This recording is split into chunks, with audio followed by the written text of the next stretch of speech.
하지만 결코 삼재라고 하여 나는 안 돼, 어렵겠지, 재수가 없겠지, 아무것도 안 하고 위축되어 있거나 부정적으로 생각하라는 것은 아닙니다. 생각은 항상 밝게 하고 내가 조심해서 반드시 이루어내겠다, 더 노력해야겠다 하는 쪽으로 자신의 방향을 잡아나가야 합니다. 안녕하세요. 자성사 정림법사입니다. 오늘은 입춘과 삼재에 대해서 이해가 쏙쏙 되도록 잘 정리를 했으니까 영상 끝까지 봐주시길 바라겠습니다.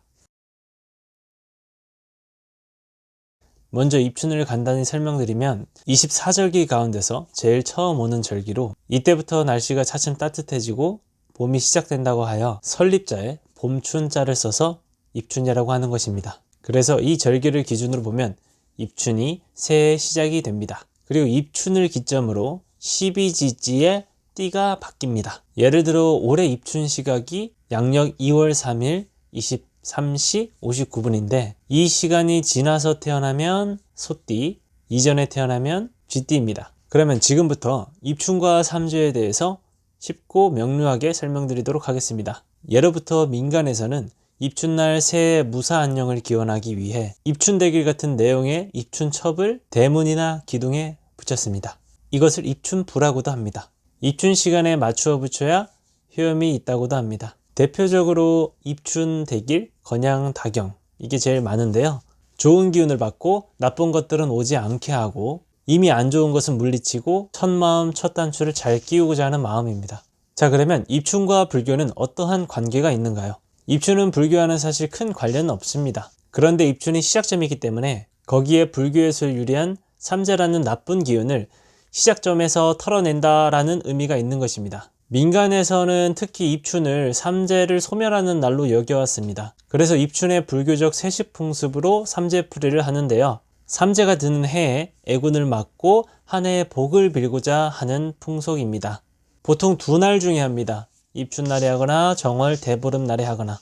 그러면 지금부터 중요한 내용, 어떻게 해서 삼재라는 말이 생겨났는지 그 의미에 대해서 말씀드리도록 하겠습니다. 삼재는 온갖 재난을 물, 불, 바람이라는 세 요소로 상징화한 것이고 또 병난, 진력, 기근을 말하기도 합니다. 불교적으로 말하면 성주, 괴공이 있는데요. 불교에서는 우주의 변화 과정을 이 네 가지의 기간으로 구분하고 있습니다.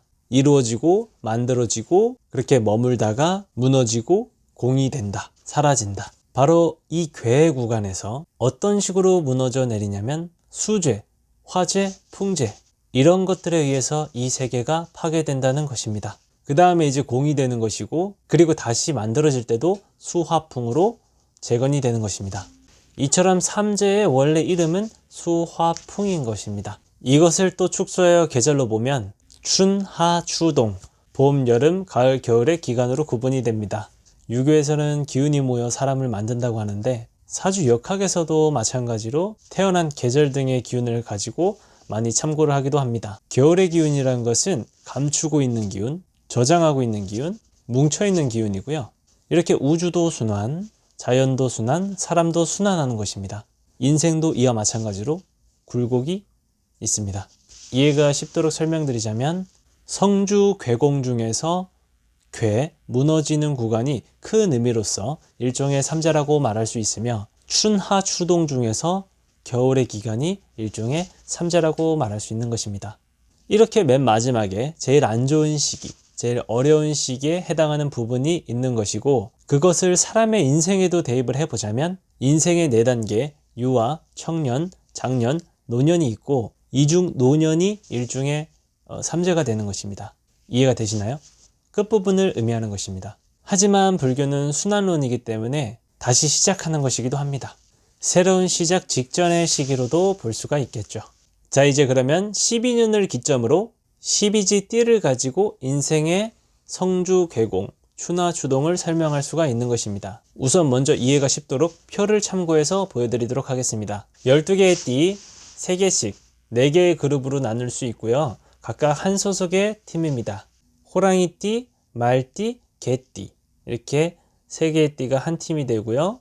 원숭이해에 들어오고 닭해에 머물다가 개해에 나갑니다. 돼지띠, 토끼띠, 양띠 분들은요 뱀해에 들어오고 말해에 머물다가 양해에 나갑니다. 원숭이, 쥐, 용띠 분들은요, 호랑이 해에 들어오고 토끼 해에 머물고 용 해에 나갑니다. 뱀띠, 닭띠, 소띠 분들은요, 돼지 해에 들어오고 쥐 해에 머물고 소 해에 나갑니다. 그래서 올해는 뱀띠, 닭띠, 소띠 분들이 2021년인 신축년에 이제 나가는 날삼재에 해당이 되는 것이죠.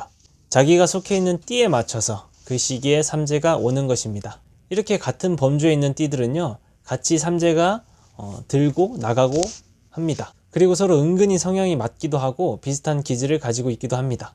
4살 차이는 궁합도 안 본다는 말이 바로 여기서 한 범주로 잘 맞는다는 뜻에서 유래하기도 했죠. 이처럼 띠에 따라서 각기 3년씩 삼재가 들므로 누구에게나 9년마다 다시 돌아오게 되는 것입니다. 그래서 삼재에 해당하는 해가 되면 입춘과 함께 들어오고 나가고 한다는 것입니다. 삼재에 드는 사람은 그 해에는 조심하고 경솔한 짓을 삼가하여 액을 면해야 한다는 것이고, 삼재풀이와 삼재부로 그 해의 삼재의 기운을 잠재우고자 하는 것입니다. 그리고 이것을 토대로 삼재에 대해서도 또 나뉘어집니다. 이 또한 이해가 쉽도록 자세히 설명드리겠습니다. 우선은 크게 우주적, 세계적, 국가적으로 보면 대삼재와 소삼재가 있습니다. 대삼재는 물과 불과 바람의 재난을 말합니다. 천재지변, 자연재해 같은 일이 되겠죠. 소삼재는 도병재, 지력재, 기근재가 있습니다. 전쟁이나 서로 흉기로 죽인다는 뜻의 도병재, 나쁜 질병이 유행하는 지력재, 가뭄으로 굶주리는 기근재로서 이를 소삼재라고 합니다. 자, 그리고 우리 인간적으로도 나뉘어집니다. 삼재가 시작이 되는 첫 해인 들어오는 삼재라고 해서 들삼재, 그 다음 해인 눌러 앉았다 해서 눌삼재, 마지막 해인 이제는 나가는 삼재다 해서 날삼재까지 3년의 기간을 구분 지을 수 있습니다. 그리고 들, 눌, 날 중에서도 아까 말씀드린 마지막 구간이 해당이 되는 예를 들어 인생의 노년기나 계절의 겨울이 해당이 되는 날삼재해가 보편적으로 가장 좋지 않고 조심해야 한다고 알려져 있습니다. 그리고 이제 개인의 삼재 중에서도 2가지의 의미로 나누게 됩니다. 외부의 환경으로부터 괴로움을 받는 겉삼재가 있는데, 예를 들어 사회적 문제나 사고, 내가 속해 있는 소속의 문제, 가정의 문제 등으로 생각할 수가 있겠습니다. 그리고 내 내부나 내 내면으로부터 고통받는 속삼재가 있습니다.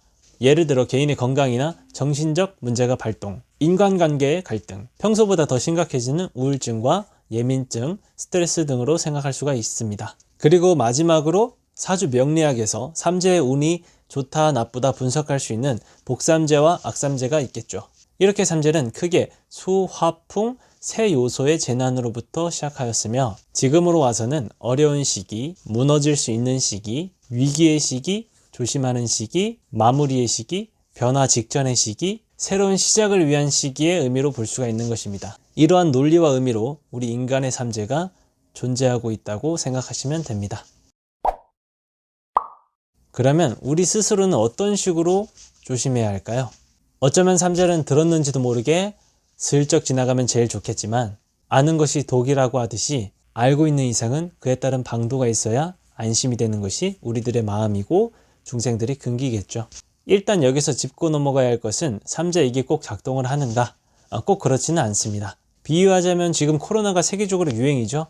그렇다고 해서 누구나 코로나가 걸리지 않듯이 삼재가 모두에게 작동하는 것은 아닙니다. 하지만 많은 사람들에게 언제든지 걸릴 수 있는 상황이 노출이 되어 있는 것은 사실입니다. 이렇게 위험할 때 누가 더 조심해야 하냐면 바로 노약자나 어린이들이고요. 또 면역력이 약하신 분들입니다. 그래서 스스로가 마스크를 좀 더 신경 써서 쓸 수밖에 없겠죠.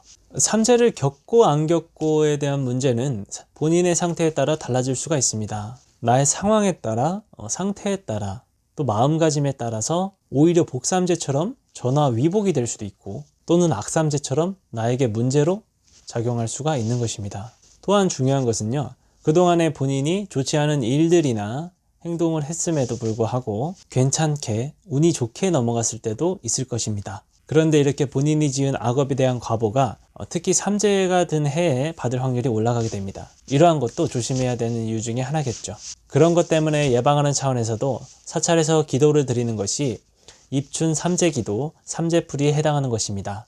비유를 다시 하나 들자면 태풍이 올 때 태풍이 오는지 모른다고 해서 밖에 나가도 아무렇지 않을 수 있나요? 모른다고 피해갈 수가 없는 것이고요. 오히려 태풍이 오는지 모르고 뛰쳐나가면 더 피해가 클 수 있는 것입니다. 태풍이 온다고 인지하고 있으면 내가 그에 따른 대비를 하려고 노력하겠죠. 절에 가셔서도 경건한 마음으로 기도하고 생각하게 되면 사람이 무언가 조심하게 됩니다. 그런 심리적 변화와 기운적 변화를 통해서도 좋게 바뀔 수가 있는 것입니다. 불보살님의 가피를 통해서 보호를 받을 수는 있지만 그렇다고 해서 삼재가 다 소멸되는 것은 아닐 것입니다. 마치 미세먼지가 심한 날에 마스크를 쓴다고 생각하시면 됩니다. 미세먼지를 차단하는 마스크, 그게 이제 입춘나라는 기도나 삼재풀이라고 보실 수 있겠고요. 그렇게 되면 어느 정도 대비가 되고 방지가 되는 것입니다. 하지만 미세먼지를 다 막을 수 있는 것은 아니겠죠.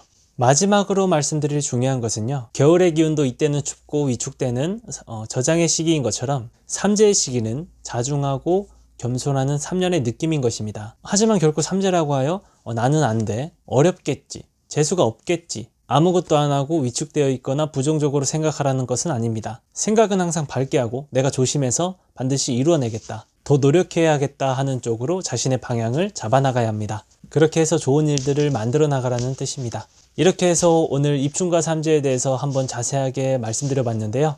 도움이 되셨을지 모르겠습니다.